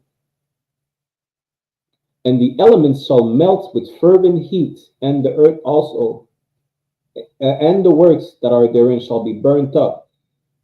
You already know what it's talking about. Should I break it down for you again? The thermonuclear war is about to happen. It will happen. It is not make-believe. It's not speculation. It's not a conspiracy theory. It's a prophecy that shall come to pass. just like every single prophecy in the Bible. You understand? Before that day happens, before it's too late, prepare yourself, because you don't know when Christ is coming back. This is right now that you have to change. This is right now, not tomorrow, not in 2 days, right now. Don't tarry when it comes to serving the Lord. I'm paraphrasing. Don't wait. Don't wait the right moment. Right now is the right moment. What are you waiting for? Captain Sakawara, are you waiting for the great evil? Our people on crack cocaine, our brothers are murderers and sodomites, our sisters are whores. You know, good night. We got a prison in the middle of the Everglades surrounded by alligators. We got a concentration camp surrounded by alligators. What are you waiting for? Stop watching Christian movies or listening to, reading Dante's Inferno and waiting for Armageddon with some type of, monsters with bat wings and horns and pitchforks to crawl up out of earth or from the sky, thinking, well, this is the day of the Lord, Armageddon, some end of the world movie. No, listen. The truth is, in the midst of World War III, a black man called Yahawashi Mashiach will crack the sky open with an army of black angels and deliver so-called black Latinos and natives. That's what's going to happen. And you think we're crazy when you're waiting for like some type of monster to come out of the sea and the ground and the sky? Imagine that. How are we crazy and you're not? In that day, we just know that in that day, everybody will know and be like, yo, they're not going to deny it. Damn, that's Christ. Yeah. They're not going to be able to deny it. Everywhere you see, all flesh shall witness shall see the salvation of God. They will all witness it. It ain't going to be nothing to question it. Right? That's what's going to happen. Let's go to, let's get one last precept and then we'll deal with this troll real quick.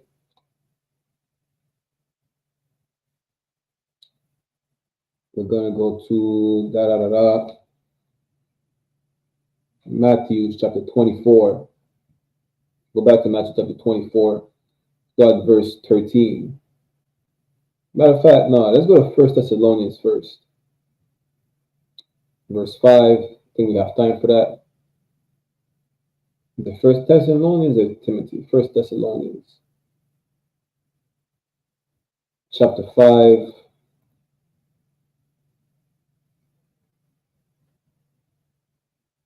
Verse 2. 1 Thessalonians chapter 5, verse 2. Again, it says, for yourselves know perfectly that the day of the Lord shall come as a thief in the night. Don't expect them to be there. What are we today? What is today's date? It's irrelevant. The point is, don't expect him to come on a specific date on the calendar. And right on the calendar, Christ is coming back today. Let shall stop smoking by then. I get rid of all the cigarette packs in my house by then. Just make sure I rip up the pride flag that's in your house by then. No, it's now or never. Christ is going to come back. He's not going to wait for you to put down the cigarettes. He's not going to. Christ is not cracking the sky open and tell you put down the cigarette. He's cutting down the cigarette with your arm with it. You understand? The least, listen, he's going to come in a manner where he said it himself, right? Let's go to what Christ said in Matthew 24. We're going to go there anyways. Was it 24 and 40?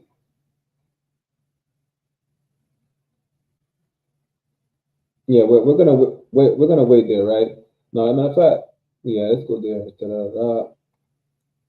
Matthew 24 and 40, it says what? Then shall two be in the field, the one shall be taken and the other left. Listen, when you go on the chariot, it's gonna be a day like a normal day. Right? You're probably gonna be, who knows, at work, next to a brother or sister who's still smoking, who is a sodomite, who's sleeping with a whores, who's stacking up body counts. You'll be taken into the chariot. You'll be taken and they'll be left. They'll be like, God damn, what is this? Imagine an alien abduction like in the movies. Being taken up in the chariots. That's what's going to happen. You know, just like that, right? Verse 41, 2 women shall be grinding at the mill, the one shall be taken and the other left. It's good to understand that while you'll be taken in the chariot, Lord allow, that's what we fight for. We fight and teach these classes for all our people to try and come back, to change themselves. You know, because Christ don't want to kill his people. The Most High don't want death for you to happen to you. You really want to die. The Most High don't want you to die. You chose that path. He didn't put you there. But when Christ comes back and scoops our people in the chariots, that's how it's going to be like. A regular day, you're both going to be working, you're both going to be Ubering or walking the dog. You're going to be scooped up in the chariots while you're in the dog park, while that brother that's smoking or that sister that's stacking up body counts will be left right here. You know, and it's not going to be a pretty sight. Like, for time's sake, let's go to Isaiah, what is it? Isaiah 26. 26 and 20. Isaiah chapter 26, verse 20. Come, my people, enter thou in thy chambers. That's when we'll be scooped up. That's when we'll be taken. We'll be putting guy in the chariots, put in these chambers, right? And shut thy doors about thee. Hide thyself as it were for a little moment until the indignation be overpassed. Till the Most High, till Christ is done dealing with the people, with the killing, with the unaliving, right? Until the Most High is done burning down our oppressor's kingdom to the ground. We'll be in the chairs just waiting for a little moment. We'll be taken up, and some will be left because they still want to smoke until they're ready to stop smoking. Until Christ comes back, they want to smoke. And that's why they want to put the blunt down. But by the time they put the blunt down, they're not being taken up. Imagine being taken up smelling like weed. Are you crazy? Thinking of the chair with your cigarettes, with your cigarette smell. It's right now that you have to put that down and wash that cigarette off of you by putting away your evil doings of smoking cigarettes. That's it. Verse 21. For behold, the Lord cometh out of his place to punish the inhabitants of the earth for their iniquity. The earth also shall disclose her blood and shall no more cover her slain. Listen, till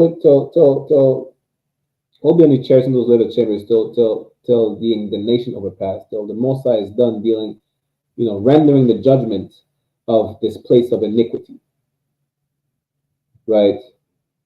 Till the blood flows in the streets and dries up and America is burned to a crisp. That's till then they'll be in the chariots. Well, I said let's go to 1 Thessalonians 5 and 2. Let's go to verse 3. Verse 3 says, For when they shall say peace and safety, then sudden destruction coming upon them, you will not expect what's going to happen as far as the destruction, right? You won't be expecting it. Again, the day of the Lord will be like a thief in the night. You get me? When you least expect it. 1 second.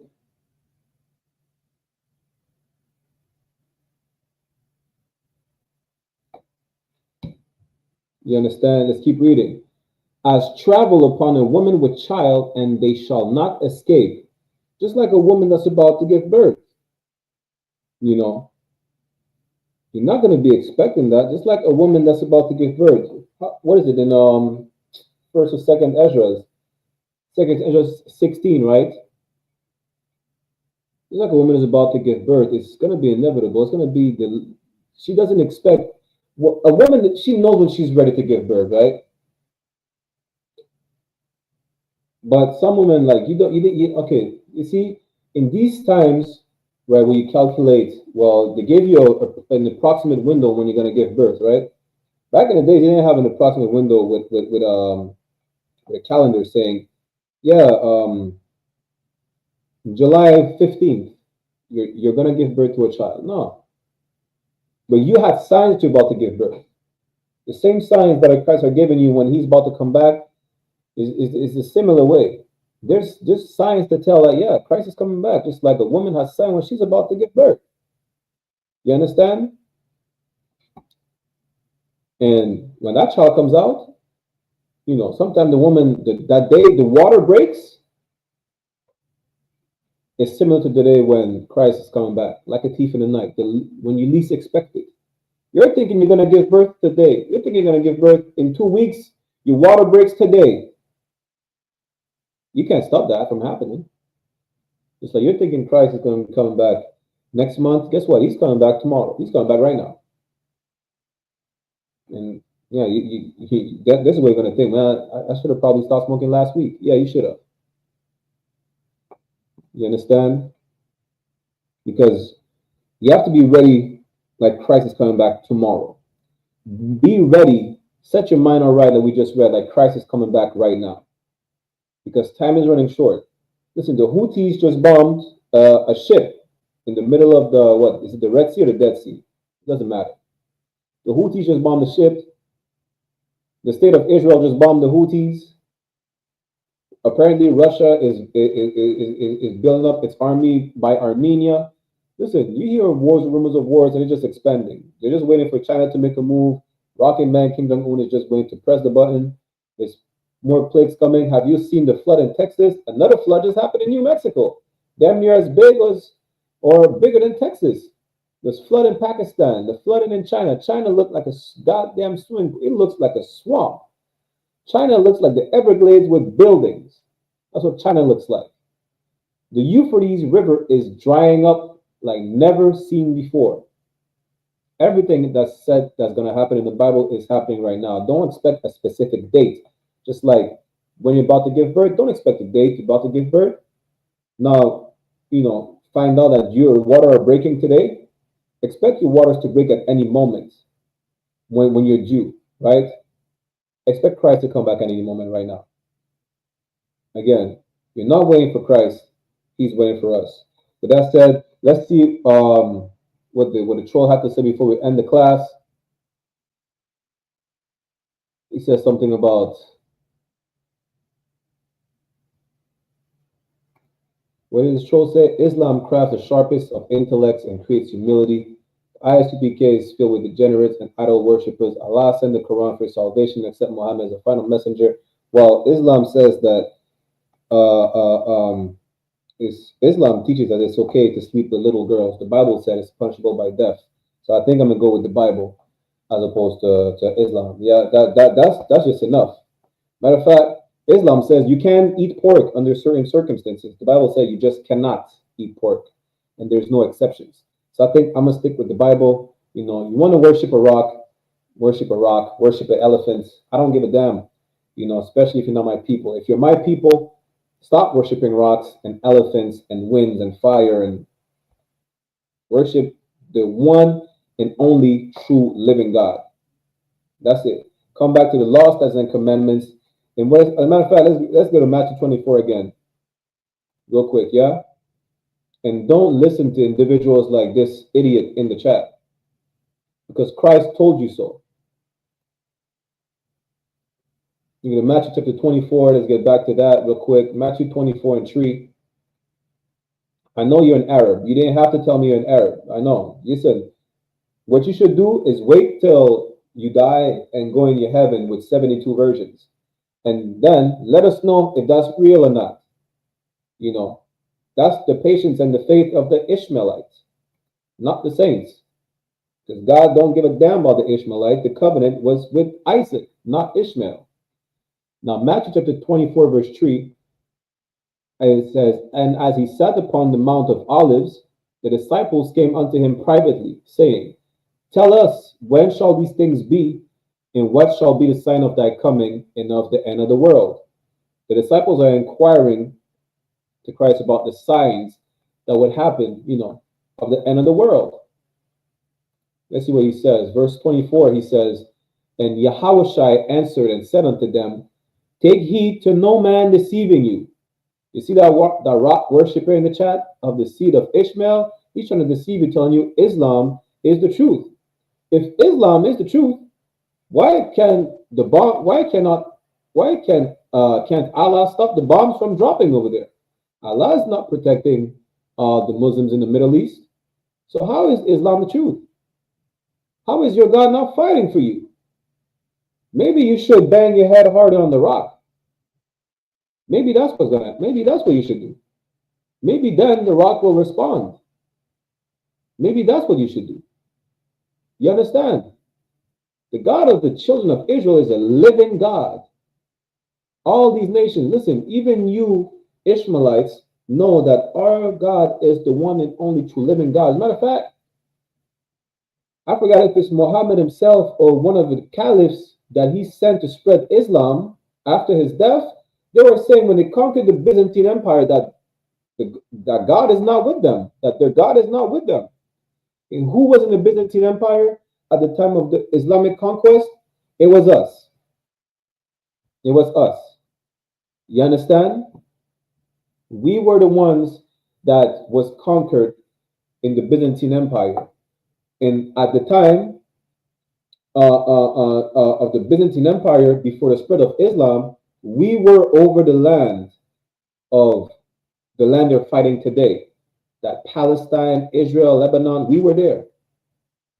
They only made their way over there after the death of Muhammad while spreading Islam. Before the spread of Islam, you didn't have Arabs over there. You didn't have the modern day Palestinians over there. You had us, because it was part of the western part of the Roman Empire, which was controlled by us Israelites. They won't tell you that though.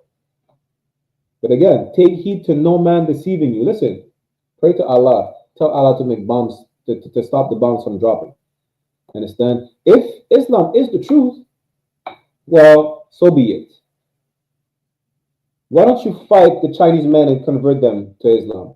Go fight the East Indians and tell the East Indians to convert to Islam. How about that? Why are you bothered with black people worshiping a black God? That's the thing. Why? What's the problem with black people worshiping a black God? Let the Arabs worship the Arab God. You want to worship Allah, worship the Arab God? Fine, go ahead. Who's stopping you from doing so? Matter of fact, in Islam, there's a law that says you cannot force me to join Islam. We know it's a lie because we know how Islam spread it.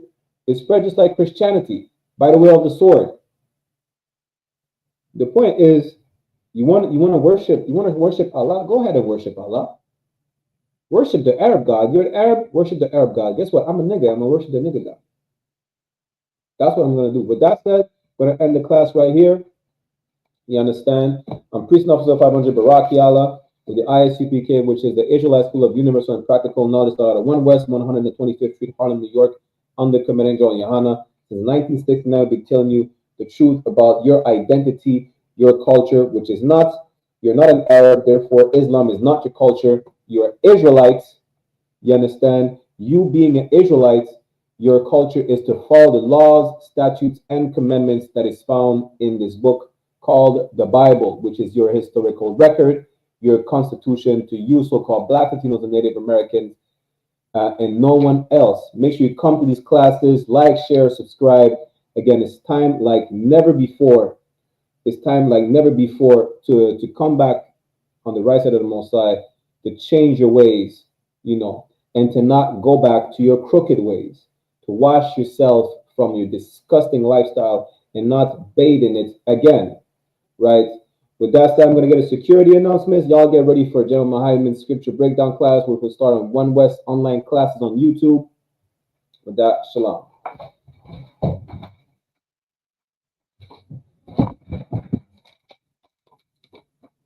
The I.S.U.P.K security announcements. We are the I.S.U.P.K, the Israelite School of Universal and Practical Knowledge, start out on 1 West 125th Street, Harlem, New York, under Command Angel and YAHANNA. Rules for new brother and sister. When a new brother or sister comes into school, they're off limits for 6 months. They're to be saluted only. They're here to shed themselves of the world. If they need transportation, the teacher will arrange it. After 6 months, if a brother or sister has an interest in a particular person, he or she must get permission from the head to speak to a brother or sister. There's another 6 months in which the brother and sister will court each other. After the 6 month period, the brother and sister will get permission from the head to marry. Tithes, which is a commandment. Numbers chapter 18, verse 21. in Malachi chapter 3, verse 8 to 10 means 10th in the Hebrew, ma'ashara. 10% of every penny of any increase the Lord gives you. Give to the treasury department or teacher. Free will, priest fund, free will offering for priests, not mandatory, whatsoever amount you like. Upcoming holy convocation, we have the memorial of blowing of trumpets, which is the first day of the 7th month, which falls on Sunday, September 21st, 2025. You can read more about it in the book of Leviticus, chapter 23, verse 24 to 25. Remind you to Akim and Aquatian to check the bulletin board or hallway of the school to have a physical location. And if anyone wants to be a trooper in the school, to start wearing all black, boots, shirt, pants, and scarf. But that's what I'll give a courtesy salute to the brothers and a courtesy salute to the sisters. Give me 1 second. I forgot to post a sign out link in the chat. Menavisual Imajim, which means to stand, we'll give a courtesy salute to the brothers. Menavisual Imajim Shabbat. Imajim, Barak, Yahweh Bahashem, Yahweh Shai Brakatam, meaning Yahweh in the name of Yahweh Shai bless y'all. Yajamata, which means hands down. Sar, which means to turn. So turn it to the sisters. If you have any in your presence, we'll give them a courtesy salute. Menavisual Imajim Shabbat. Imajim, Barak, Yahweh Shema, Alatan Bahashem Yahweh Shai, meaning Yahweh watch over y'all in the name of Yahweh Shai. Yajamata, which means hands down, class dismissed. Again, the water for everybody who tuned in to John Muhammad's class. Shalom, Israel. Check me out, dog. Roll the window up, man. The water.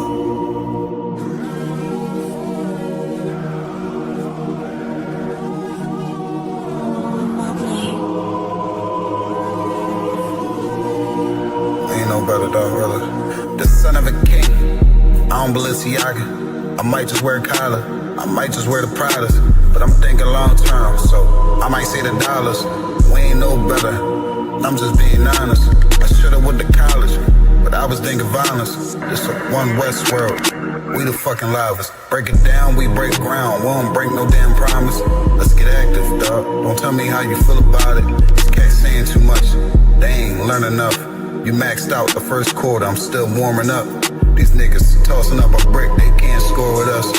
Who gon' come against us? On the Lord with us. Them niggas riding for you. Hope they ride till they crash. Put my name in your mouth, I put my belt to your ass. I ain't running no race, I just hope that I last. All them niggas you look up to, I consider them trash. Only time you seen a leader was in Wayne hand. Niggas will dap you, then pop you with the same hand. I'm a main player, I stick to the game plan. He don't really fuck with you, that's your main man. We them niggas came through and made your city hot. Yup, said he in the field, but he really not. And I ain't casting no stone, I just let him rock. And that's the kind of story they gon' read about. But if it's war, it ain't no tapping out. Grip still heat, spit like a dragon mouth.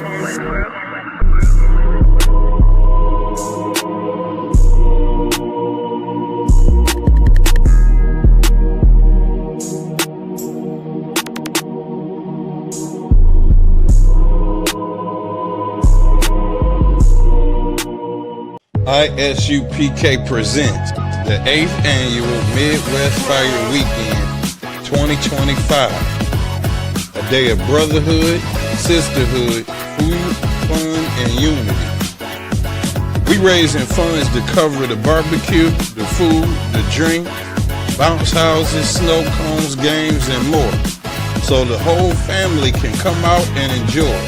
Every donation helps us make this day even greater for the community. Support the Midwest Fire Weekend 2025. Click the link below and donate today.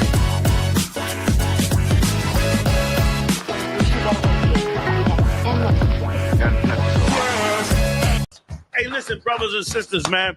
If you like what you hear, hit the subscribe button, man. Subscribe to this channel. And also, please, go to isupk.com and pay your tithe. Drop me some cash so we can move around this planet like we need to, man, and do the things we need to do. They're one West. They're one West. They're one West. They're